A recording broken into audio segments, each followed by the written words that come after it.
In this third of a series of review videos to help you prepare for the midterm exam, we will be looking at specifically neurons, support cells, the neuroglia cells, and leading into the resting and action potentials. So let's get started. All right, some key concepts. You already know that neurons are sort of the workhorse of the nervous system, and that nervous systems are composed of both neurons and glial cells. The neurons are the cells that we think about when we're talking about the communication, because they can generate electric signals by controlling how the ions flow from the outside to the inside and back. And neurons are going to communicate with other cells and other neurons at an area we call the synapse. So those are just some real basics. So let's move on and look at some of the functional relevance of a nervous system. So a nervous system such as ours has developed to, much like all animals and most organisms that we know have a nervous system, but mostly the relevance of it is to have a quick way to communicate. So that's these cells are specialists in being able to move information very quickly to various places in the body, very often to avoid danger.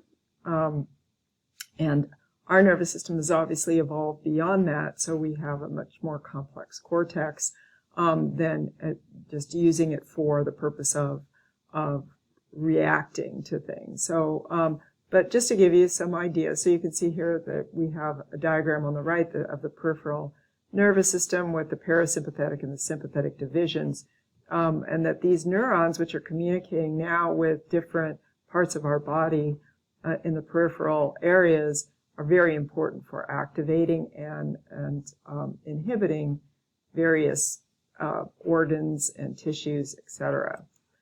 So nervous systems, we said, are composed of these main cell types, neurons and glia. Glia actually outnumber neurons by a vast number, but we know we have about 80 billion neurons, so imagine how many glial cells might exist. The neurons, though, are different than glia, in that neurons are very excitable cells. They're able to transmit these electrical signals. They have all cell membranes, no matter what kind of cell we're looking at, is going to have some type of polarity from usually the outside being much more positive than the inside.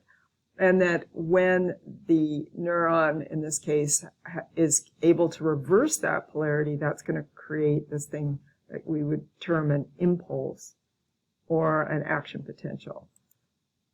So looking at just the structure of neurons, you know this so well, so we know that there is a cell body here, and from that cell body are these long extensions, which we call dendrites.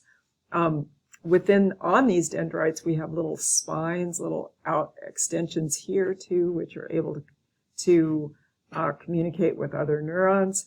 From the cell body, we have this axon that is extending off with this thing we call an axon hillock. This kind of connector between the cell body, or soma, and the axon. And then we have the terminal. So we have these little bulbs at the end, sometimes called boutons, which are these little swellings out at the very end of the axon that then contain the chemicals that we know are important for transmission. So these are the presynaptic terminals. We know that we've already said that these neurons are specialists in generating these electrical signals, and that to do that, they have to move that electrical signal down the axon, but then at that point it gets converted into a chemical signal. This little gap, the synapse, is what it makes it necessary for changing from an electrical to a chemical signal. But the other real important function, though, of being able to do this is that there's a lot more control of what that signal actually looks like when we've converted it to a chemical and then back again to an electrical signal. The term innervate I brought up in class, but I wanted to show you a little diagram that I thought might be useful to you to see this. So innervation is just what the nerve is doing, or what the particular neuron is doing in activating something. So it could be that it is innervating something like this, like a smooth muscle, or it could be innervating some other part of the body, some organ or gland or skeletal muscle. So innervation is just that term that's used, and the word nerve is in there, so innervate. In the peripheral nervous system, we talk about these bundles of neurons that are called nerves. So when we say a sciatic nerve, or any of those nerves that you're familiar with, those are large groupings of these neurons that are all traveling in the same direction to the same target. In the brain, however, we call those tracts. So we're looking at corticospinal tract. We see some other, or in the spinal cord, we'll see that too. So when we get to those discussions, recognize that these bundles of neurons, when we look at the central nervous system, are called tracts. So a healthy brain has all of these things, but here's some examples of glia. So glia are not excitable, but they're very important because they do all sorts of things for the nervous system. They are part, actually, in development of helping neurons to orient to where they need to eventually land in the different areas of the brain. But we haven't talked too much about that piece of it. But what we do know is that neurons are very involved with supplying metabolic support.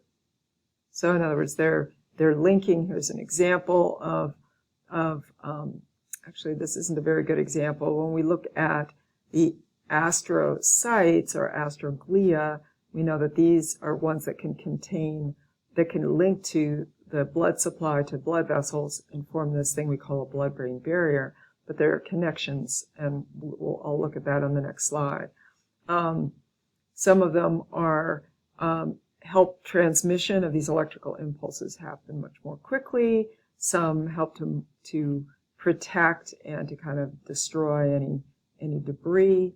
And we're going to get into some detail here. So here's some very brief definitions of microglia, what they do, astrocytes, what they do. Oligodendrocytes and Schwann cells, if you remember, are basically the same. They have the same function, except for oligodendrocytes operate in the central nervous system, where the Schwann cells are the insulators of axons in the peripheral nervous system. So both of these are the ones that are forming myelin. And here's a good picture of that. So this is in the peripheral nervous system. And why I like this one is because you can see, in this case, Schwann cells, an individual Schwann cell wraps around, kind of like a jelly roll, around the axon. And that is what's going to insulate this piece of this axon, where there'll be another Schwann cell here, another Schwann cell there. But the oligodendrocytes, actually a single oligodendrocyte will reach out and wrap around multiple neurons. So I think we had a picture of that. I'm going to flip back to this real quickly here just to kind of show you how this can operate. So this would be an oligodendrocyte. So let's get back to the idea of the electrical signal. So here's the neurons generating a current and how they do that. So a current is basically this flow. It's a flow of an electric charge. You probably remember that from your days in physics. And that voltage is just the way of judging what the difference is between two regions that are going to be involved with conducting this charge along, or moving this current. So voltages produce currents when we have these differences across the membrane. And this is a good picture just to show you what the concentration of the different ions are that we talk about. Either outside, up there we see it in the blue, the amount of sodium, potassium chloride, calcium are found in the extracellular fluid outside the membrane, and has proteins here as well, versus the concentration of those within the neuron and the intracellular side, where we'd have high levels of potassium low sodium inside, right? So, or lower sodium inside than outside. Chloride, you can see, calcium, almost nothing, very small percentage inside, at least in a resting cell. And then proteins, we have a lot of them, and they're negatively charged. So that's, you see the little negative sign up here. And those are inside. So they're largely responsible for maintaining this large negative charge on the interior of a neuron, where sodium is more responsible for the positive charge on the exterior. So the way we can measure this is literally, or what scientists do is can put a probe outside the axon, inside the axon, and measure what the charge, the membrane potential is. And what you see, what the one that we typically use is negative 70 millivolts, is representing resting membrane potential, meaning the inside of the neuron is more negative than the outside. When we look at, I'm going to move this over just a little bit so you can see that a little bit better. Well, we know that it helps to maintain this charge across the membrane is the sodium-potassium pump. So these transporters are constantly active, using energy to take sodium that's come into the membrane or inside the axon or nerve cell and move it out. So 3 sodiums being kicked out each time it brings back in 2 potassium. So that maintains this difference between the inside and the outside of the membrane, these concentration gradients. We know that potassium channels, there are leak channels in the membrane, so there are some that are constantly open in a resting membrane, meaning that potassium can kind of leak out. And it will leak out in terms of its concentration, but at some point it's going to stop leaking out because the electrical potential on the outside will kind of repel it. So that is actually what equilibrium potential is for a neuron. When there's no more net movement of potassium, that's the equilibrium potential of potassium, which really translates into the resting potential of the cell. And you can see some of the effects of this electrochemical equilibrium, where we have high concentration of potassium inside with low out. And the reason it's because it's high concentration inside, it's going to want to move out. However, there's a high percentage of positive charge out here, so at some point that's going to sort of, one thing will balance the other, so you won't get any more net movement one way or the other, and that's that electrochemical equilibrium.